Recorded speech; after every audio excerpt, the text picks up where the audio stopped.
পশ্চিমবঙ্গের মুখ্যমন্ত্রী শুভেন্দু অধিকারী বলেছেন, বন্দে মাতরম না গাইলে সরকারি সুবিধা কেন পাবে? পশ্চিমবঙ্গের মুখ্যমন্ত্রী শুভেন্দু অধিকারী এই কথাটি তুলেছেন।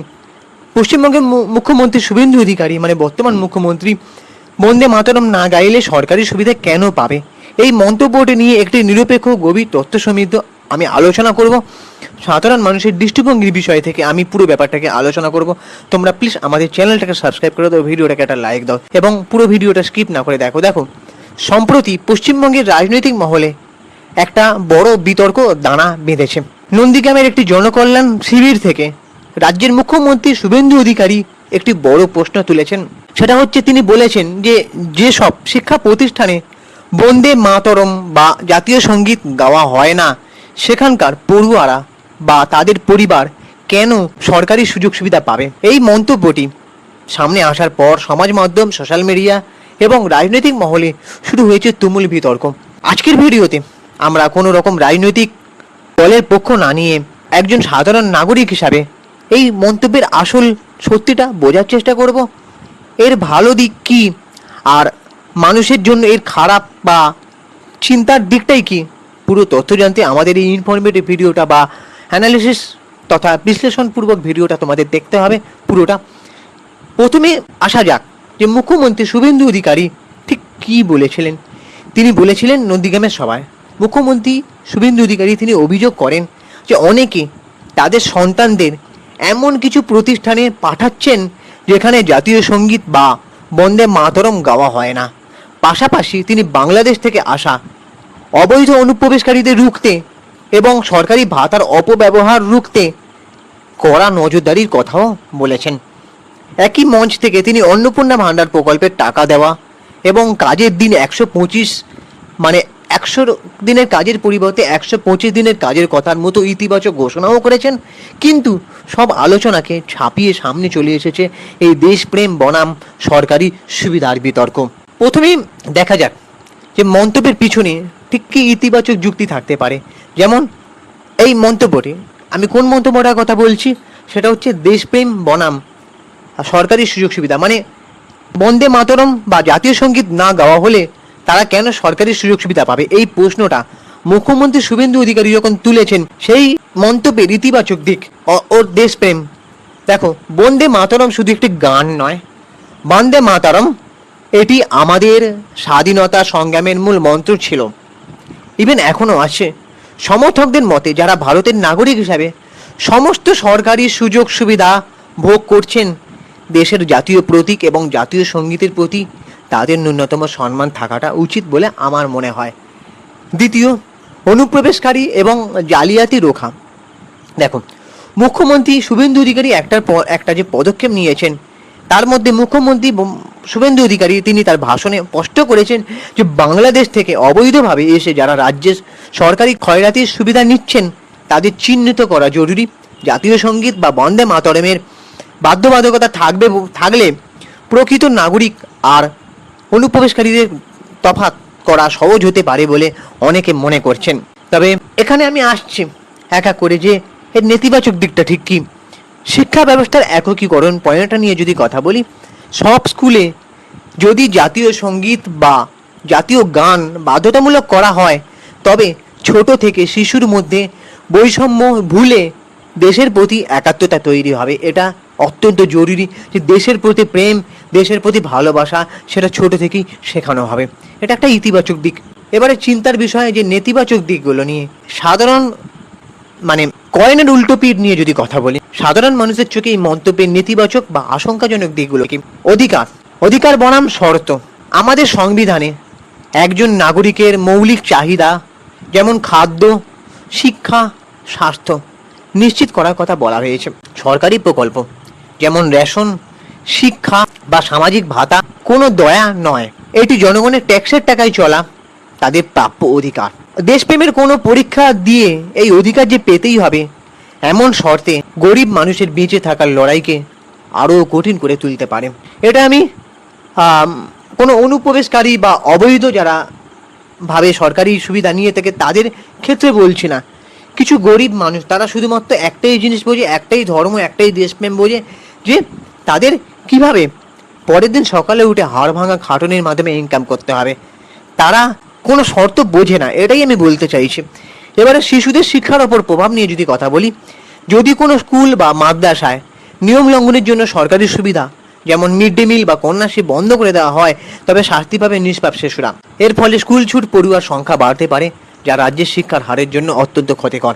দেখো, এ কথাটাও ঠিক যে মাদ্রাসায়, দেখো আমি এখানে কোনো রকম কোনো ধর্মকে বা একটা সম্প্রদায়কে বা কোনো মাদ্রাসা স্কুলের কাউকে আমি খারাপ এখানে বলতে আসছে না।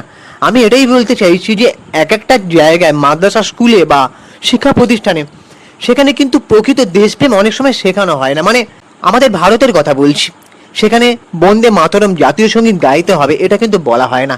এটা কিন্তু করাটা অত্যন্ত জরুরি। দেখো, তুমি যে ধর্মের মানুষ হও না কেন, তুমি যে প্রতিষ্ঠানে শিক্ষা নিয়ে থাকো না কেন, তোমার একটা দেশপ্রেম বা প্রকৃত জাতীয়তাবোধ তোমার মধ্যে থাকা দরকার। এটা কিন্তু আমাদের সবার মধ্যেই থাকা উচিত। কারণ আমাদের একটা কথা জানতে হবে যে আমরা যখন জন্মেছি ভারতীয় হিসাবে, তাই আমরা গর্বিত, আমরা ভারতীয়, এই মূল্যবোধটা থাকতে হবে। তো কিন্তু মাদ্রাসায় বা অন্য কোনো স্কুল প্রতিষ্ঠানে এই নিয়ম লঙ্ঘনের জন্য যদি সরকারি সুবিধা না পেয়ে থাকে, এটাও একটা মানে শিক্ষার প্রতিষ্ঠানে কিছু প্রভাব পড়তে পারে বলে আমার মনে হয়। তবে হ্যাঁ, এটাও ঠিক যে স্কুল শুরু হওয়ার আগে সবাই যখন স্টুডেন্টরা স্কুলে পৌঁছে যায়, ঠিক আছে, তাদের কিন্তু লাইনে দাঁড়িয়ে আমরা যেভাবে করতাম, আমরা জাতীয় সঙ্গীত জনগণ মন গান গাইতাম, ধন্য ধান্যে পুষ্পে ভরা গানটা গাইতাম। কিন্তু এখন যদি বন্দে মাতরম দেওয়া হয়, তাতে ক্ষতিটাই বাকি। তো এটার মধ্যে কোথাও গিয়ে ছাত্রদের মনে দেশপ্রেম, গভীর চেতনা দেশের প্রতি, এটা শেখানোটাও জরুরি। ধর্মীয় আইনি জটিলতা, দেখো ভারতের সুপ্রিম কোর্টের অতীতে কিছু রায় রয়েছে যেখানে বলা হয়েছে কাউকে জোর করে কোনো গান গাইতে বাধ্য করা যায় না। এটাও ঠিক, যদি না সেটির প্রতি অসম্মান করে। মানে এখানে সরকার কড়া নিয়ম করছে, এটা ঠিক, আমি সরকারের নিয়মকে সবসময় স্যালুট জানাই। কিন্তু কি বলুন তো, এই যেমন যারা মাদ্রাসা কিছু কিছু প্রতিষ্ঠানে বা আমাদের বাংলার মাদ্রাসা ছাড়া কিছু কিছু লোকের প্রতি আছে, কিছু কিছু মানুষের মধ্যে আছে যে দেশপ্রেমের প্রতি কোনো রকম মূল্যবোধ নেই, যারা 15ই আগস্টে যখন জাতীয় পতাকাগুলো পড়ে যায়, তারা সেই জাতীয় পতাকা মারিয়ে চলে যায়। কেউ কি জাতীয় পতাকাটা তুলে নমস্কার করে একটা জায়গা কি সাইডে রেখে দেয় বা বাড়ি নিয়ে যায়? সবাই কিন্তু এটা করে না। তাই বলছি, দেশের প্রতি সম্মানটা থাকা জরুরি। দেশের প্রতি যে সম্মান থাকবে না, তাকে কিন্তু জোর করে বন্দে মাতরম বা জনগণ বা দেশের প্রতি মূল্যবোধ শেখানো যায় না। তাই বলছি, সে যতক্ষণ না সেটাকে সম্মান করছে, তা সম্মানটা বাড়িতে শেখাতে হবে, স্কুলেও সেটা মানে আস্তে আস্তে। কিন্তু তাতেও যদি দেখা যায় তার দেশের প্রতি সম্মান নিয়ে, তাকে জোর করে গাওয়ানো যাবে না। তো বন্দে মাতরম গানটা নিয়ে কিছু ধর্মীয় সম্প্রদায়ের মধ্যে নিজস্ব ঐতিহাসিক আপত্তিও ব্যাখ্যা রয়েছে। তাই এটিকে বাধ্যতামূলক করার চেষ্টা সমাজে নতুন করে মেরুকরণ বা বিভেদ তৈরি করতে পারে বলে মনে হয়। এটা অনেক জটিল ব্যাপার, আমি সেই নিয়ে যেতে চাই না। তবে আমার মনে হয় যখন ভারতীয় হিসেবে জন্মগ্রহণ করেছি, প্রত্যেকটা ভারতীয় নাগরিককে দেশের প্রতি মূল্যবোধ চেতনা থাকা উচিত। তাই বন্দে মাতরম গাইতে যদি সরকারি নির্দেশিকা থাকে বা সরকার নির্দেশ দেয়, তাহলে আমার মনে হয় বন্দে মাতরম গাওয়াটা উচিত। কারণ আমি একটা দেশে থাকছি। আমি যদি অন্য কোনো দেশের কথা বলি, মুসলিম দেশগুলোর কথা বলি বা মুসলিম রাষ্ট্র দেশগুলোর কথা বলি, সেখানেও কিন্তু সরকারি অনেক নির্দেশিকা জারি করা থাকে, তাদেরকেও কিন্তু সেই দেশের সরকারি নির্দেশিকা মেনে চলতে হয়। তাহলে আমাদের রাষ্ট্রে বা আমাদের দেশে সরকারি নির্দেশিকা মেনে কেন চলবে না মানুষ? যদিও জোর করে কিছু হয় না, কিন্তু তাও। এবার সাধারণ মানুষের আসল দাবি এবং সমাধান নিয়ে যদি কথা বলি, আমরা সাধারণ মানুষ হিসেবে তাহলে কি চাই? আমরা সাধারণ মানুষ হিসেবে চাই দেশপ্রেমটাও জরুরি। আমাদের জাতীয় পতাকা, জাতীয় সঙ্গীত, বন্দে মাতরম গানের প্রতি প্রত্যেকটি ভারতীয়র মনে শ্রদ্ধা থাকাটা কর্তব্য। কিন্তু সেই দেশপ্রেম কি পেটে খিদে রেখে জোর করে প্রমাণ করতে হবে? এটাও একটা দিক। দেখ, আমি আবারও বলছি, বাংলার শিক্ষা প্রতিষ্ঠানে যে মানটা যেভাবে তলানিতে ঠেকানো হয়েছে আগে, সেটা উন্নত করতে হবে। মানুষের যে সমস্যাগুলো আছে, চাকরি বা মানুষের পেটের খিদে, যার জন্য অনেক বছরের তাদের কষ্ট সাধন করেও তারা যেভাবে মানে দুমুঠো খাবার জোগাড় করার জন্য যাদের মানে কালঘাম ছোটাতে হচ্ছে, তাদের কিন্তু কোথাও গিয়ে সেই দিকটাও দেখতে হবে। সেই দিকটা যদি সরকার করে দেয় না, তাহলে তাদেরকে যদি বলা হয় যে তোমরা এবার দেশপ্রেম, তাহলে সরকারি নির্দেশিকা তারা হাসি মুখে অ্যাকসেপ্ট করবে। এই জিনিসটাও কিন্তু দেখা উচিত।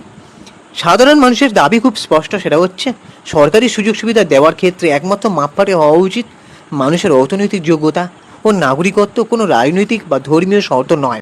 2 নম্বর, যদি কোনো শিক্ষা প্রতিষ্ঠান নিয়ম না মানে তবে ব্যবস্থা সেই প্রতিষ্ঠানের ম্যানেজমেন্টের বিরুদ্ধে নেওয়া হোক। গরিব পড়ুয়াদের সরকারি সুবিধা বন্ধ করাটা উচিত নয় বলেই আমার মনে হয়। দেশপ্রেম ভেতর থেকে আসে, ভয়ের শাসনে বা ভাতার লোভে দেশপ্রেম তৈরি করা যায় না। এবার আপনাদের মতামতটা কি জানান, যে আমি কি ঠিক বললাম? সেটা তোমাদের কি মতামত, জরুরি মতামতটা আমাদের জানিও কমেন্ট বক্সে। সরকারি সুবিধার সাথে কি দেশপ্রেমের শর্ত যুক্ত করা উচিত, নাকি অধিকার সবার জন্য সমান হওয়া উচিত? নিচে কমেন্ট করে অবশ্যই আমাদের মূল্যবান মতামতটা জানাও। তবে হ্যাঁ, আমি এখানে কোনো অনুপ্রবেশকারীদের বা বাংলাদেশে যারা অবৈধভাবে সরকারি মানে সুবিধা নিচ্ছে তাদেরকে কিন্তু আমি সাপোর্ট এই ভিডিওর মাধ্যমে করছি না। এই যারা যারা ভারতীয় নাগরিক তাদের কথা আমি বলছি, দেশপ্রেম জোর করেও কিন্তু আবার করানো যায় না, সম্মানটা থাকতে হবে, ঠিক আছে? এটাই আমি বলতে চাইলাম। আমি কি বলতে চেয়েছি পুরো ভিডিওটা তোমরা আশা করি বুঝতে পেরেছো। নিচে কমেন্ট করে তোমাদের মূল্যবান মতামতটা জানিও। ভিডিওটা ভালো লাগলে লাইক করো, শেয়ার করো, বন্ধু বান্ধবদের মাধ্যমে শেয়ার করে জানাও। আর এই ঘটনার নিরপেক্ষ বিশ্লেষণের জন্য আমাদের চ্যানেলটিকে সাবস্ক্রাইব করতে ভুলো না। দেখা হচ্ছে পরের ভিডিওতে। ধন্যবাদ। জয় হিন্দ, বন্দে মাতরম, জয় ভারত মাতা কি জয়।